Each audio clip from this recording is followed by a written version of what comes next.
Buenos dias, buenos tardes, mga amigos, mga amigas, sa aking mga kayubi sa Usapang Batas. Magandang araw po sa inyong lahat. Ako po ang inyong lingkod, Tony Rena Bueno. Ngayon ay pag-usapan po natin yung tungkol sa protest rally na ginanap dyan sa Menjola, dyan sa City of Manila, kahapon ng hapon hanggang hating gabi. Hindi naman siguro lingid sa ating kaalaman na nagkagulo dyan at na umabot sa paninira ng gamit ng gobyerno at maging ng mga pag-aari ng pribadong individual. Pag-uusapan natin yung parental responsibility. Kung saan kapag minor de edad ang nag-participate sa rallies and demonstrations, ano ang pananagutan ng mga magulang o ng mga guardians. So ngayon, we're not just talking about general liability. We are focusing on the specific context of protest actions.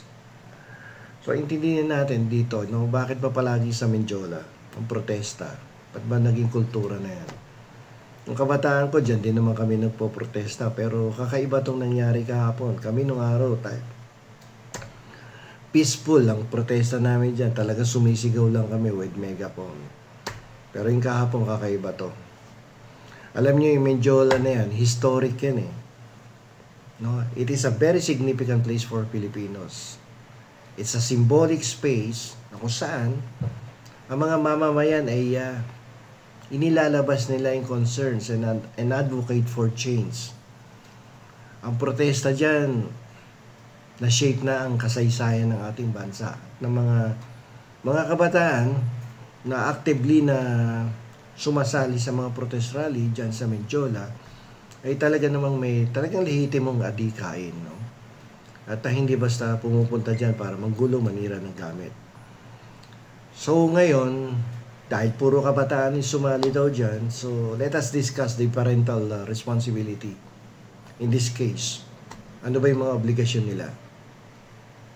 At ano yung kanilang responsibilidad sa ilalim ng ating batas? So, let us imagine a scenario. Merong isang grupo ng estudyante, including some minors, na sumali sa protesta dyan sa Menjola. At during the rally, some protesters become agitated.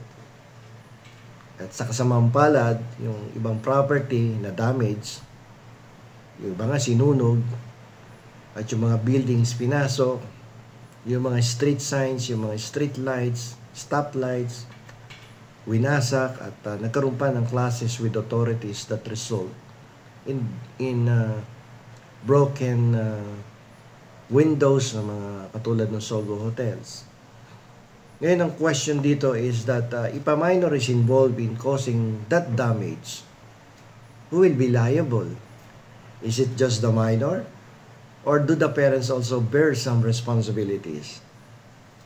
This is where the principles of parental liability come into play. So, hindi pwedeng ikatwiran na hindi naman nag-aaral yung anak ko, hindi edukado yan. So, pakawalan nyo at wala kaming responsibilidad dyan. Hindi po katwiran yan. Yung magulang mismo, may responsibilidad ka. At hindi mo pwedeng ikatwiran na yan. Hindi nakakuha ng tamang edukasyon ang iyong anak, kaya't napapasali dyan sa mga ganyang klaseng aktibidades na ipinagbabawal ng batas. Pwede nating sabihin na fundamental rights yan ng mga bata, lalo na yung above 18 na nakakaintindi na. But let us be reminded na yung fundamental rights na yan sa ilalim ng ating saligang batas ay regulated by the government. Kapag ikaw ay umaabuso na, hindi pwedeng payagan ka na kahit ano na lang yung gawin, makapanira ng gamit, makapanakit, at ang ikakatwiran mo yan ay karapatan mo sa ilalim ng ating saligang batas. Hindi pwede yun. The fundamental rights are regulated by the government. Kaya pagdating to sa parental responsibility, yung magulang na yan has the duty to take care for educate, discipline their children. This includes guiding them to be responsible citizens. Hindi yung pwedeng sabihin hindi nakapag-aral. Ang eskwelahan nagsisimula sa loob ng bahay. Yung civil code also addresses liability for damages caused by minors. Generally, yung parents can be held subsidiarily liable for damages caused by their minor children kung itong mga minor na to are living under their parental authority and are unable to pay for the damages themselves. So, pag nakapanira yan, kayo magbabayad kasi minor kasalanan nyo yan. The courts will also consider the level of supervision of the parents, provided the child's history of behavior, and whether their parents took reasonable steps to prevent the damage. Kung hating gabi na, alas 8, alas 9, hindi mo hinahanap yung anak mo, no? At hinahayaan mo lang nasa labas ng kalye, yung pala naninira na ng gamit ng gobyerno at ng mga pribadong individual, malaki pananagutan mo dyan. Hindi pwedeng sabihin mo na pagkain nga, wala kami, magpapiyansa pa kami. Hindi obra yung ganong klaseng katwiran. Gulo ngayon, tapos mamaya iyak later. Hindi pwede yun. So, dapat sinasabihan mo yung mga anak ninyo na pag nag-participate sa mga protesta dapat peaceful, no? At kasi yung protesta na yan, it comes with responsibilities. Hindi porket sumali ka sa protesta, kahit ano pwede mo nang gawin. At sasabihin mo, ay, karapatan ko to. So, isa pa, kung ang isang minor de edad ay inengganyo ng isang may edad na, ay may primary responsibility din yan sa ilalim ng batas, no? Yung nag-engganyo doon sa kabataan. At yan ay mananagot din. At kung madedetermine kung sino yung mga tao na yan na nag-encourage, nag-incite to these young people na gumawa ng mga ganyang klaseng hakbang na hindi pinapayagan ng batas, dapat panagutin din yan ng ating pamahalaan. At hindi pwedeng dumepensa ang magulang na sasabihin niya na hindi naman niya alam yung mangyayari, yung ganyan na manggugulo yung kanilang mga anak, no? At lalong-lalo na hating gabi na. Kung ikaw ay responsible parent, dapat alas 8, alas 9, minor de edad, hinahanap mo na yung mga anak mo. Dahil delikadong oras na yan, oras de peligro yan, dapat nakikita mo yun, nasa may tabi mo na yan at nagpiprepara ng matulog. At hindi kung saan-saang kalye naroroon at yung pala ay sumasali na sa mga ipinagbabawal na activities ng ating batas. At ayun, nakasira, naka-injure ng another person, ikaw ngayon ang mananagot dyan. No? At paano kung sasabihin mo, hindi ko naman alam yung action ng anak ko independently, siya yung gumawa nun, and it was against my instruction. At na-provoke lang siguro yan ng another person or group of persons na manira o maka-injure, no, ng another person. So, hindi rin pwede yun. No? It's crucial na tandaan natin that each case will be evaluated based on the specific facts and circumstances. At the end of the day, lalabas yan talaga yung responsibilidad ng magulang na dapat binabantayan mo anak mo. Minor de edad yan di bali sana kung 21 years old and above na yan, ayan, pwede mong pabayaan na yan at may sarili ng buhay. Pero yung 18 pababa, hindi pa pwede yun. At kinakailangan dapat gumagawa ka ng paraan para mabantayan mo yung anak mo. Di ba?